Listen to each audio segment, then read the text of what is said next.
ቴክኖሎጂ ተጠቅሞ ገላውን ሸጦ የሚኖር በጣም ብዙ ሰው እየተፈጠረ ነው። ሁሉም ሰው ይሄንን ማድረግ ቢችል የተወሰነ ነገር ጋር ማለት ይችላል። ከየት እንደሚጀምር ግን አላውቅም። ስራ ጥዬ ወጥቼ ራሴን ቢዝነስ ልጀምር በጣም አደገኛ የሆነ ለምን ሶስተኛ ክፍል ሆኖ ስለ ሳይካትሪስት ያውቃል፣ ስለ ኮንስትራክሽን ላይ ስለ ተለያየ ስራ ያውቃል። ፎር ተርኒንግ ፖይንቶቹ ነጥቦቹ ምንድነው? ወደ ኋላ ስታያቸው በህይወቴ ከማመሰግናቸው ውሳኔዎቼ መካከል ያ ነው።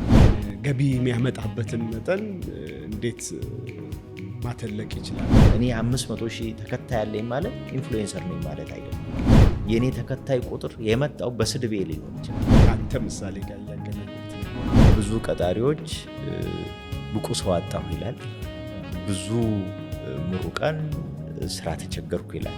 የራስን ስራ ስትሰራ 1,000 ነው አለቃ። ከትምህርት ቤት ስትወጡ ዲግሪውን ብቻ ይዛችሁ በዚህ ዘመን የሚኖር ሰው ወደደም ጠላም የገቢ ምንጩን ማስፋት ግዴታው። በቀን 500 ብር ኦልሞስት የወር ደሞዜ ማለት ነው። 200 እኮ ቢለት እሰራለሁ።